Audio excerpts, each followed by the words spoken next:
Hey guys, and welcome back to the Nexxt channel. Today's video is going to be about the rumored characters in GTA 6. Let's get straight into the video.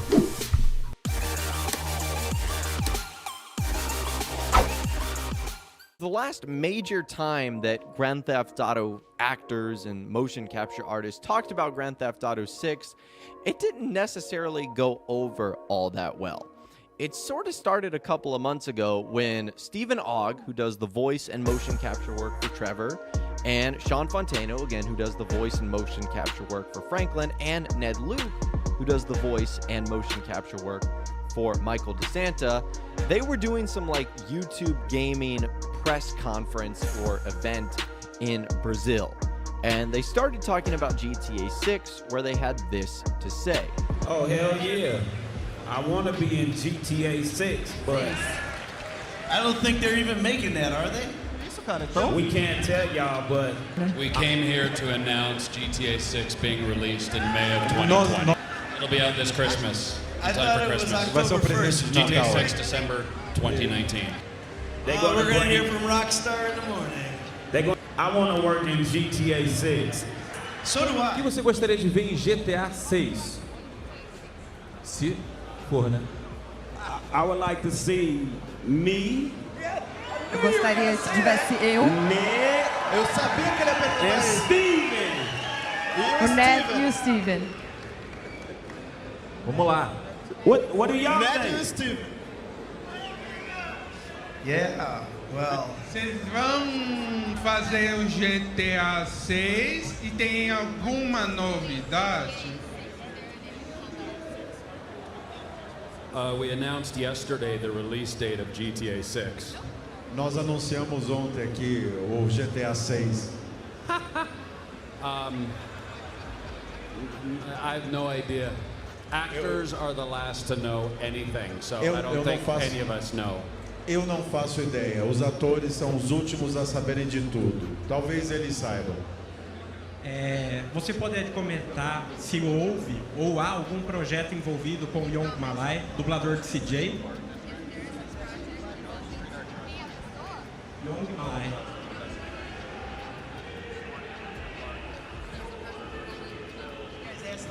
Well, yeah.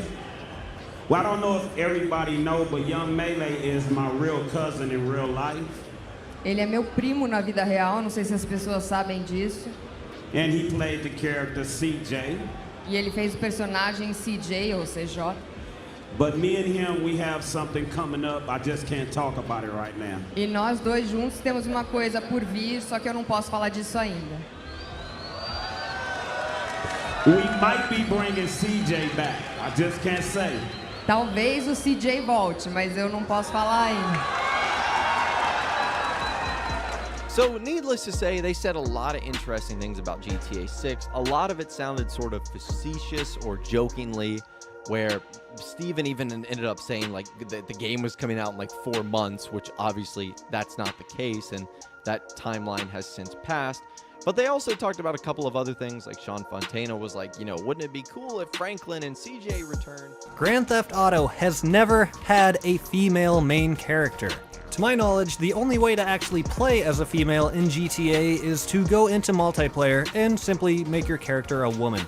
But as far as the story mode goes, GTA, the entire series, has never had a female protagonist or a female that you can actually play as without either modding the game or going online. So to me, right off the bat, that's a little weird. I mean, we have had 16 Grand Theft Auto games come out, a total of 16. That includes expansion packs such as The Ballad of Gay Tony for GTA 4, The Lost and the Damned, Chinatown Wars, but there have been a total of 16 titles, and we have never been able to play as a female.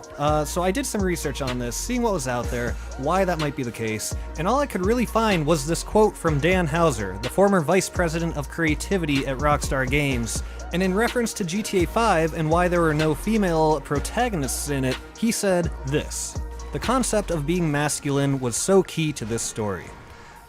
I mean, that's not really the best explanation in my mind. The concept of being masculine was so key to the story. I mean, we've had 16 games of masculinity in Grand Theft Auto.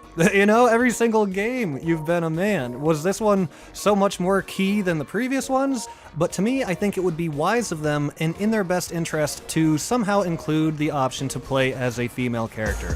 Whether it's another storyline where it has multiple characters, or I don't know if there would be some way to choose your gender at the start of the game and still have the story make sense and everything, whether you play as a male or a female. But personally, I don't think they have anything to lose in giving us the option to play as a female character for some of the game, all of the game if you'd like to, or maybe for a certain section of the game, force you to play as a female. I think it would add variety, and I think it could also be a good business move for Rockstar Games and Take-Two Interactive. Let's get into the first character that is confirmed for GTA 6. And this is Tim Neff, who is a stuntman. Tim Neff even went as far as posting multiple pictures on Instagram of him visiting Rockstar San Diego. And you can see the captions here. One of them states, "Here we go again, to another couple of days." And another one he posted was, "Today was just one of those days, ... you know." And some of the hashtags that he even used on these pictures are hashtag video games and hashtag mocap. So he doesn't leave much room for interpretation of what he's doing at Rockstar San Diego. And it didn't just end there. Tim Neff also had 2 different resumes where he listed his work in film and TV and video games, and in both of these resumes it stated motion capture work for Red Dead Redemption 2 with Rockstar Games and also Grand Theft Auto 6 with Rockstar Games. Alright, moving on to character number 2, and this is George Consejo, and he listed on his own website's resume or CV that he has worked on Grand Theft Auto 6 CGI 2018, so he's actually included the year here that I guess he did the motion capture work with Rockstar Games. Now the interesting part about his resume is it actually lists the character that he plays in the game. So unlike Tim Neff, who was kind of an unnamed character in Red Dead Redemption 2, since he was probably doing stunts possibly for multiple characters, George Consejo is actually going to have a specific role in the game, and it's playing a character called the Mexican. This is probably a nickname since he won't be revealing who the Mexican character actually is at this stage, and he also has in brackets after the Mexican, featured. So let's take a second to consider what featured could actually mean. We can see from some other entries in his resume here that he has actually played a lead character, so we would assume this would be the main kind of protagonist in a game or a film.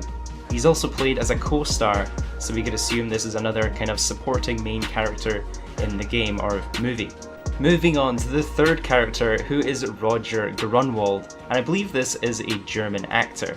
If we take a look at his resume, he has a video game, Untitled Motion Capture Project by Take-Two Productions. Now this is actually his updated resume, as before he listed Rockstar Games in his resume. As you can see here, it had Untitled Motion Capture Project in production, and he was playing a German psychiatrist as a co-star. So it looks like Roger Grunwald may have also been contacted by Rockstar and asked to remove that part of his resume, because obviously it gives away a significant part of who his role would be in the game.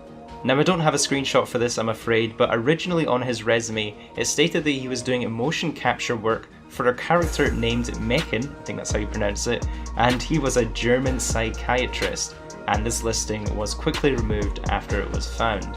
I think a lot of people originally thought he was going to be in Red Dead Redemption 2, however a German psychiatrist was never featured in that game, and he was never put in the credits of Red Dead Redemption 2. We have a ton of new leaks that just came out recently, and it's basically an AMA with somebody who was a QA tester. Basically what they do is they test the games before they come out. Although they are under a contract not to mention anything that they're testing, sometimes they do come out anonymously and tell everybody what they basically saw when they were testing the game, such as Grand Theft Auto 6. Now they do it in a very unknown way, which makes the source unknown, which brings the question, is this even credible information? Is this just somebody who's making this up, or is this actual real factual information about how the game will be? Now in my opinion, before we get into this Ask Me Anything, I strongly believe that this person is telling the truth, because nobody would make up all the information that you guys are about to hear. Now let's get into it. As you guys can see up on the screen, it says, I did QA testing for RDR2 and GTA 6, so ask me anything while you can.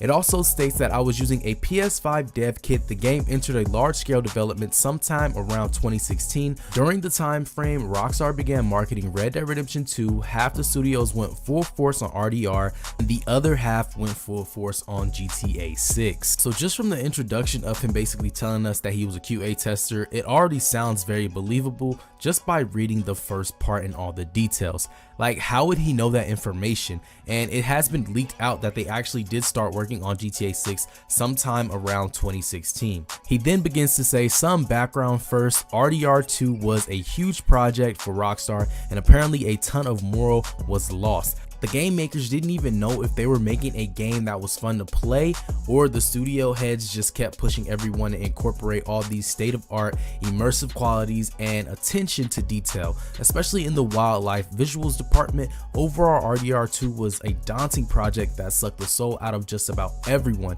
However, Rockstar guys were very adamant about returning to the series, where revisiting the Vandalier legacy, they like to call it. They were very fond of the story they had created for Arthur Morgan. It was essentially their soul game, but RDR 2 was also sort of seen as a test mule for GTA 6, even though a ton of passion and blood was put into it, and the producers behind it were more than confident in it being a critical success just off brand hype alone. Ultimately knew a techie game had to be made before GTA 6 just to see where the company's footprint was in the next generation sphere. Rockstar knew GTA 6 wouldn't be feasible on PlayStation 4 and Xbox One. If they wanted to pull off a generation defining GTA title that pushed the bar, they also had RDR 2 on their hands.